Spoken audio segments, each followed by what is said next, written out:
is Tzvi Lebetkin, the rabbi from another planet. Please like, share, and subscribe, and ring that little bell. Ring the little bell so you're notified when new videos drop. So this is actually kind of a fun article. I was somewhat taken aback, but it was kind of a fun article. It's from What Culture. What Culture often does kind of fun little articles. These are the top 10 biggest mistakes in Doctor Who. I think balls up in Doctor Who sounds a lot better. There's actually two of these articles they did back to back, but this was so involved, right? I ended up just doing the one. I'll do the other one. At another point in time. This comes from a live stream. When was this one from? No, I do a live streams every day, so all kind of blurring into one now. It's getting a bit weird. But so yeah, I'm on Rumble. I'm on YouTube. I'm on Twitter. You can find me at all these places. Please find me on Rumble, right? That's the channel I want to grow, right? Please find me on Rumble. The more people on Rumble, the better. I'm monetized on Rumble, and also I get minimally now, minimally 3 times the views on Rumble, much more like 5 or 6. I understand where they're all coming from, but I'm very grateful they are. That's very good. So like, share, subscribe, comments. Yes, as I said, this article is about the biggest balls is up in Doctor Who. What's the plural of balls up? Balls ups? Balls is up? I don't know. Let me know. In the comments, let me know. I got a bunch of comments to reply. I haven't replied to comments for like 2 or 3 days, and they're just piling up. Keep a head on top of your work, ladies and gentlemen. Keep it on top of your work, or your work will get on top of you very, very quickly. That is my advice there. And more advice. Like, share, subscribe, comment. As I said, if you want to be really nice, head over to Rumble and subscribe to me there. What else is there? Good news. I'm actually got a bit of a lighter day today, and there's a project I've been meaning to work on for a long time, so I think I might actually get to this day. A deep fake Colin Baker reading Millennial Rights, right? I really hope I'm going to get to that. That you'll find on my Substack, which is in the video notes. Go subscribe there. My Rumble's on my video notes, so it's Instagram, which I haven't posted there for ages. Twitter, that's my main social media. And Facebook, if you feel like, hanging out with the old people. Like, share, subscribe, comment. Let me know what you think. Now let me head over to me from a few days ago. 10 times Doctor Who made obvious mistakes. Well, you can't count. Can you count this era as one? Like the whole 13th Doctor era was an obvious mistake. Honestly, it was an obvious mistake, wasn't it? We all obviously saw it. I was a naive, big, crappy idiot that went, oh, yeah, this could work. No, I was wrong, wasn't I? Unlike the main characters, Doctor Who producers sadly don't have the access to a time machine. Well, we could have told you everything that was going to happen. Everybody made mistakes, even the Doctor, but at least he has a time machine and an infinite regeneration. No, he doesn't. That's bullshit. Infinite regeneration with which to make amends. Okay, no. It's just like, okay, tell me you don't know anything about Doctor Who without saying I don't know anything about Doctor Who. Who is this person? Mark Donaldson. Are you out of your mind? You wrote a good article the other day that I praised. How can that be? In all the high-pressure world of television production, however, there's never enough time, never enough money. There's often that's often how mistakes get made. Okay, no. Chris Chibnall is how that mistake got made, right? Hiring Chris Chibnall, and that mistake got made by Piers Wenger, right? These are single people mistakes, right? Because their culture was one of complete stupidity, right? Complete and total stupidity. Yes. Why do you think that everybody stopped watching the BBC's output, right? It's not, they didn't go to Netflix, they went nowhere bloody else, right? Because people don't watch shit. Yeah, that's the thing. I said this the other day. And it's so true, right? I haven't tested it out, but I really want to. Your boy Zach was saying, this first bit's true, saying, when I try and watch modern movies, it takes me about a month because I can only do like 20 minutes, at most. Right? I'm like that with Avatar too. I really can. However, watch a bad movie, right? From about 15, 20 years ago, like X-Men 3, you'll be able to sit through the whole thing without blinking, right? You have no idea how much they got us used to shit. Okay, William Hartnell's line flasks were legendary, but they were a product at the time where the second takes were nigh on, where second takes were nigh on possible. But if we're honest, those line fluffs helped to humanize the first Doctor, making him a cuddly grandfather that he quickly became. Well, that's a fair argument. Fine. Not all the mistakes in Doctor Who have led to unintended positive results. However, some mistakes have overshadowed the lead actor at the time when they should have been the front and center. Well, that is true. Well, it depends, actually. I don't know. I mean, like, overshadowing Jodie Whittaker was a good idea because she was awful, right? Absolutely, just hide it, right? Why just admit you got it wrong? No. Too bloody easy. That would be too simple, wouldn't it? When they should have been center center, while the others threatened to ruin legendary Doctor Who monsters for good. Okay. However, almost all of these Doctor Who moments were made out of the side to improve the show or push it in a new direction. No, they weren't. No, they weren't. As the old saying goes, the road to fear her is paved with good intentions. Well, okay. Fear her, I would let off the hook a little bit. Fine. The 12th Doctor's time slot, yes.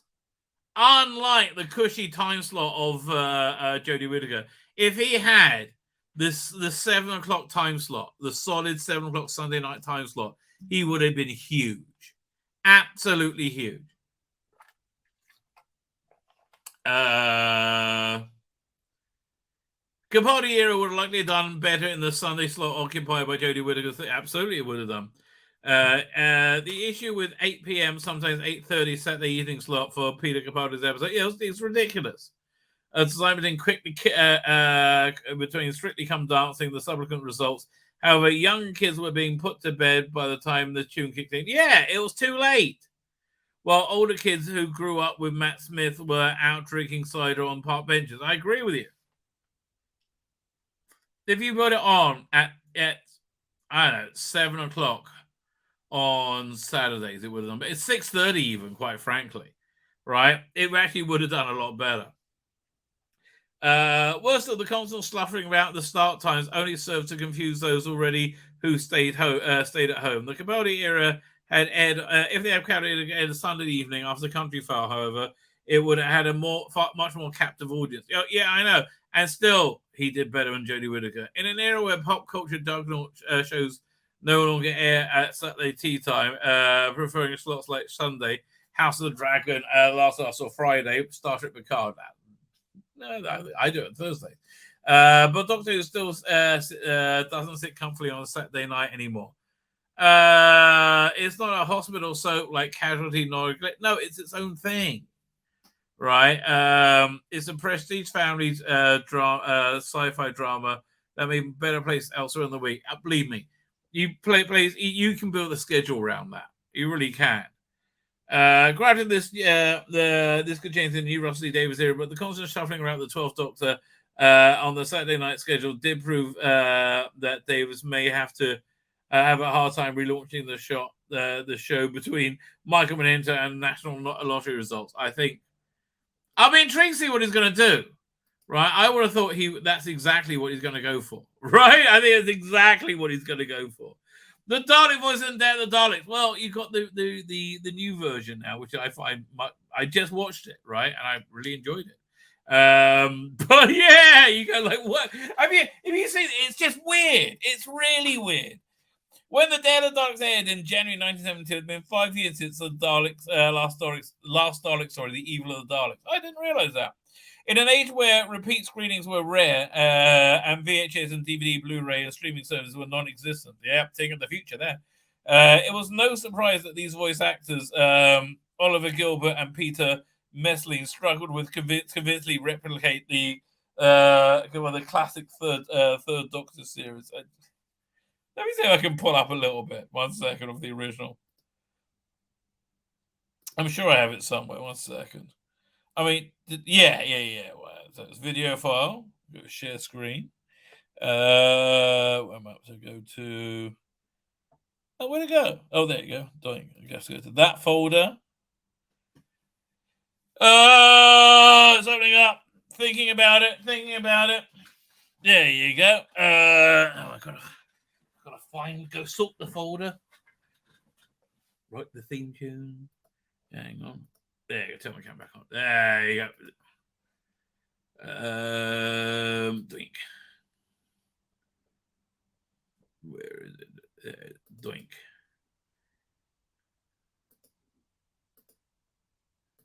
So they're the Daleks. HD.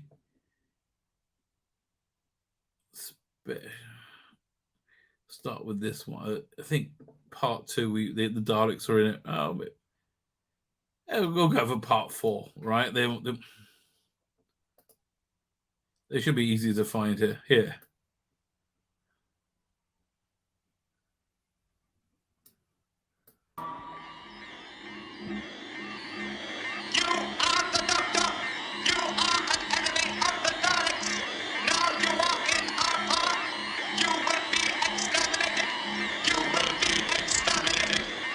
Yeah. The guy who did the animation was about the same, right?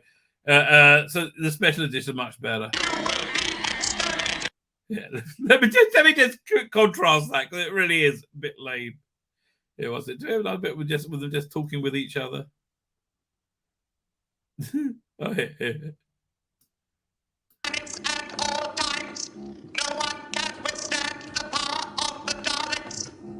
Yeah, well, why is it so effete then? The Starlink, like, yeah, let's do the special edition, because I feel bad leaving it on that. Where is the special edition?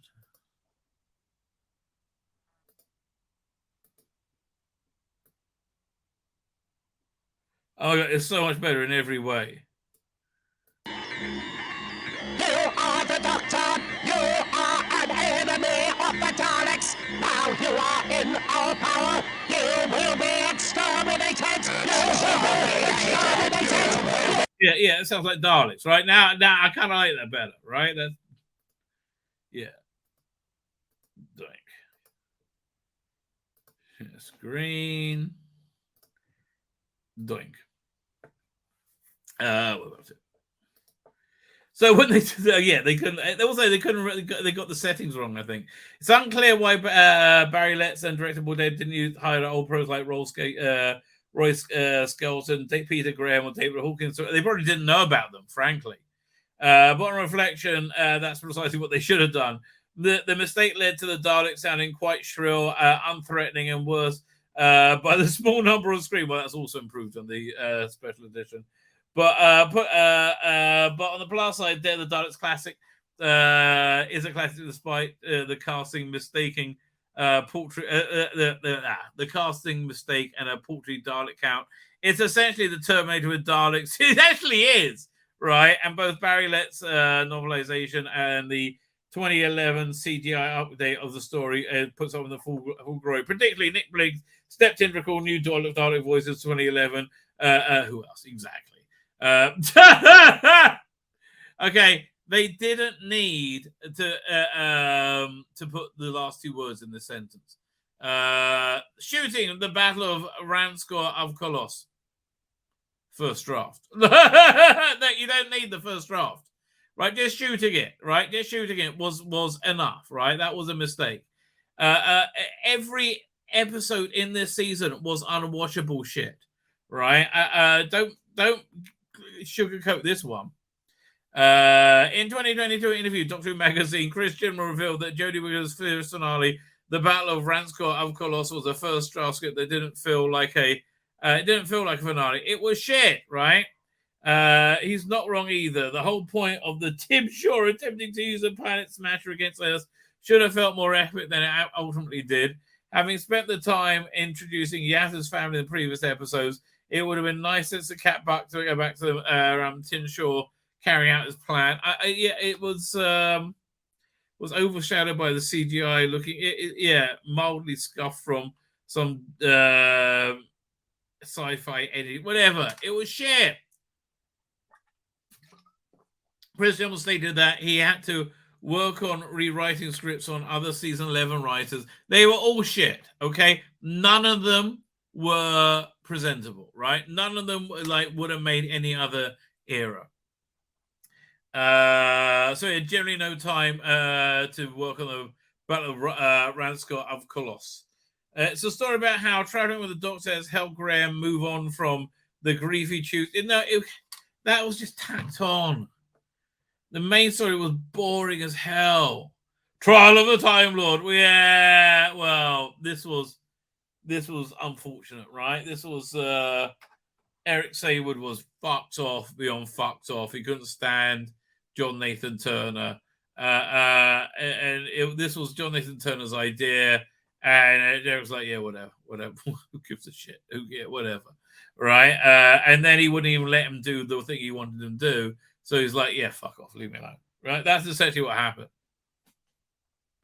There's an admirable degree of showmanship in John Nathan Turner's decision to respond to the BBC's declining opinion of Doctor Who putting it on trial. However, the fundamental flaw in the plan is it required the viewers to sign on for 14 episodes and had a very nonsensical plot due to the numerous behind-the-scenes issue that plagued the writing process. That's true.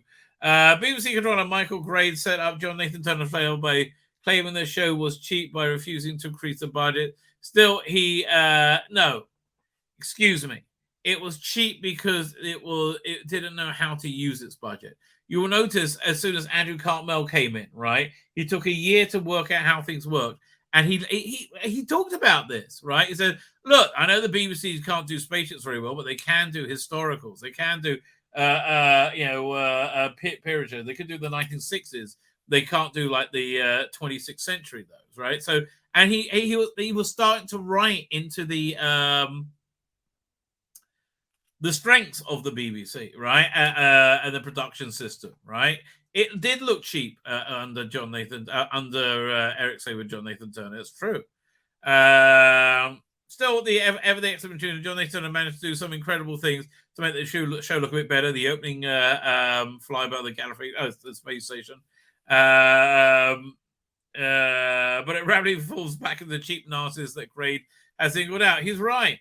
Colin Baker has often cited that a grotesquely miserable story like Mind Warp appears, which the Doctor shows to be appalling and very. Yeah, but it does have Perry strapped down to a beach with buckets of water being hurled over her. I'm basically okay with it. Like the S&M Dr. Perry fantasy, I was kind of into, right? That kind of worked for me, right? I cannot tell a lie, right? I cannot tell a lie. Oh, my back, it's freaking killing me. I have to get up. Where are we up to? These are the main sort of scene. Who has been turned off Doctor Who by the grisliness of the throttling of the parrot? No, in the twin dilemma, not really. We kind of like that. I hate to tell you, it was the 80s. People like the hyper violence thing, right? It was the thing. The new paradigm Daleks. That was a mistake, right? Look, in the defense, I've read all the the specials, the Doctor Who magazine specials, making of everything. On paper, they look great. On the whole idea of them like brightly coloured Teletubby sort of things, that was very on brand for the era, right? It was a new, interesting take on it. The action figures look great. I got all of them. Actually, I got 2 red ones. One blue, one yellow, one white, and one orange. Strategist, scientist. That was all cool, right? And we thought that the humpback thing would like deploy super, a Dalek armory at some point, right? So yeah. But then when they saw them in real life and they were shit, they kind of quickly forgot about them. They just didn't look real or threatening. Is the problem? They look too bumper carish, right? They're very marketable, right? But coming from like the real grittiness of the bronze ones, this was a bit agonizing, right? A little bit agonizing. Now, I wouldn't just take my word on for these things, right? I wouldn't take my word for it alone. Look, some people like the weird sex toy looking Dalek, right? Some people like that, which definitely look at those ridges on the neck slap there. That is definitely Toblerone style of sex toys. Oh, you didn't know Toblerone was a sex toy? Really? Why do you think they make it that way? Like really? It's made It's made for deep, deep perversion. And that's why they make it nutty brown, baby. That's why they make it nutty brown. I'm saying no more, right? I'm saying no more. But you know who knows about these sort of things? As we find out the press often, royalty. Royalty does know. They're not estranged from the idea of shoving a toll road up their arse. You have to admire Stephen Moffat and Mark Gatiss for trying something new with the victory of the Daleks. Well, yeah, it was just the design that didn't work, right? It just introducing a whole new class of color-coded pepper pots with foreboding sounding roles. Seemed the perfect way to reinvigorate the decades-old scary monsters for a new generation. It did seem like a good idea on paper. I mean, it really did. And then the multicolored Duplo-style Daleks came rolling out of the dry ice to face against Matt Smith's Doctor. Oh my God, what is that? Yes. Beamly amply stacked by the plasticky Daleks, giving them Radio Times cover. Well, nobody really realized how bad they were until, they got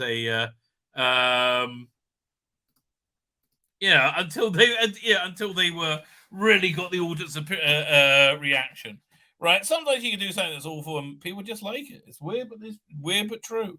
In a comedy with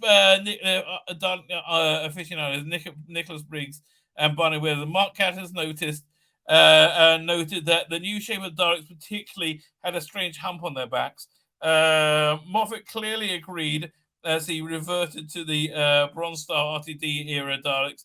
The Paradise Daleks were an officer class. Yeah, look, darling, you were so clearly winding that back, and there was so clearly supposed to have things come out of that humpback, right? But they never did. Which sounds wibbly wobbly, written as a white lies cover up. Fact, they've spent a lot of money on the Dalek design and broke the iconic silhouette. Next time, maybe don't design your Daleks with a sole purpose of making them look like not lickable. No, they were saleable, right? They were super saleable. Seriously, that was Moffat's design department. He wanted the kids to lick them. Really? Well, that's weird. That is weird. Shooting an entire episode of Doctor Who's on green screen. Oh no, Underworld's fine. I fundamentally disagree with you on this one. Right? It was a fine solution to. It's not like the era was renowned for its authenticity. It was fine. I really disagree with them on this one. All right. But okay, I guess it makes a good talking point. Number 5, right? Now that Doctor Who is about to be a global smash on Disney Plus, if Disney Plus makes it, man. Oh man, I don't know. It has access to virtual screens such as The Mandalorian. It's specialized that this technology to be used in the shooting up was impossible in new TARDIS set, but that remains to be seen. Yeah, no, that TARDIS. We need something, Russell, mate. We need to reinvigorate interest. Whatever the truth and whatever the results, it can't be any worse than what fans got in the 1978 series Underworld. I think you're being mean. Underworld has a dubious honor of being Don Baker series that was the worst. That is the worst regarded. No, look, Halls of Nyman used to be that for years. One of the reasons set aside from that sci-fi retelling of Greek mythology. Well, and look, you had what's the one with the giant? Was it not Creature from the Pit? Nightmare of Eden? No. Yeah, we look it up. 1 second.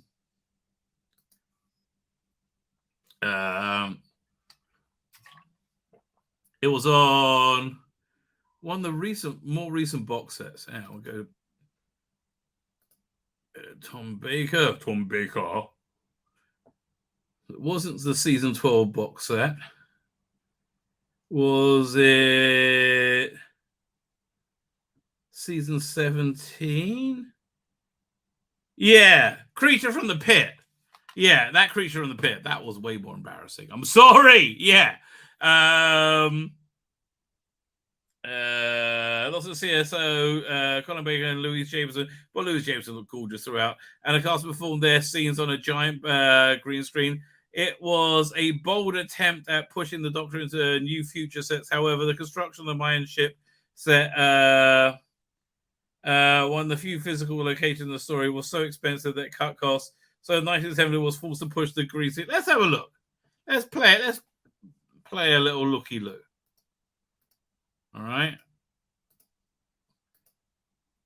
video file. Okay, I'm in the Doctor Who folder. Doctor Who. Underworld. That was season 15. Oh, I just got an AVI. Dang. Here. Try to get it from YouTube then. YouTube. Doctor Who Underworld. Doink.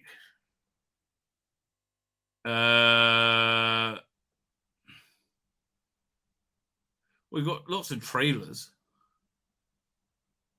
Oh, we got new video effects on them. Okay, but come on, let's get somebody find me a clip from Doctor Who Underworld. Where is it? Well, let's try. Fine, must be this one. Yeah, this will have it. Doink. Yeah, this is I think this is a trailer from the DVD. I believe.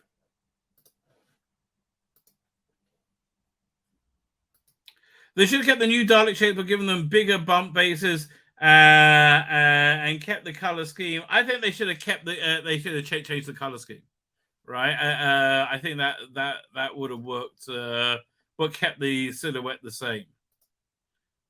Second, wait, is that not download? Where is it? There we go. Underworld. Let's have a look. Tree. The tree of life. The waste bank, the gift of immortality on the tree of life, guarded by the. Oh, there you go. Yeah, it's not so bad. The Oracle? Yes. Oh, that's just a myth, a story. Oh, myths often have a grain of truth in them if you know where to look. So once get to see what's more of the background. That was the Mayan ship set. Apparently it's too expensive. There we go. Let's have a look. He was carrying something much more important, at least to us. Stop! The future of the Minyan race. Again, I think it's being a bit pedantic. Here, let's have a look at it with new special effects. This guy, this channel always does great stuff. Called Cunning Monkey. Yeah, I'll share the channel in a second. Cunning Monkey. But again, look, it's been years since I've seen Underworld. I remember enjoying it when I watched it. Let me just grab the guy's channel.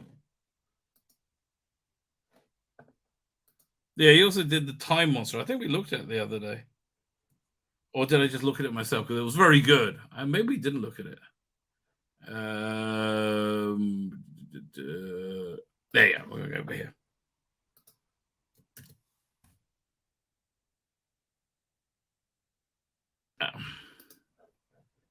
There we go. Doink. Underworld. Is it? Yeah, the new effects. It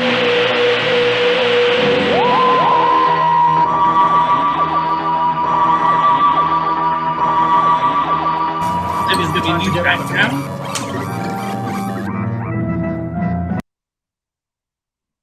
One second. It looks like the same effects. Yeah. Or is that? No, that's the CGI version, right?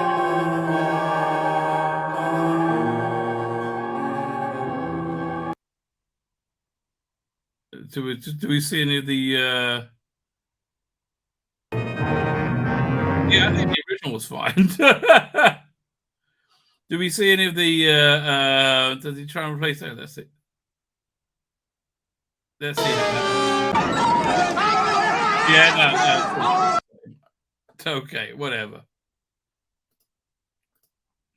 Again, I think he's being a bit cruel, frankly. Right? That's where I want to doink. We go to it wasn't okay, fine.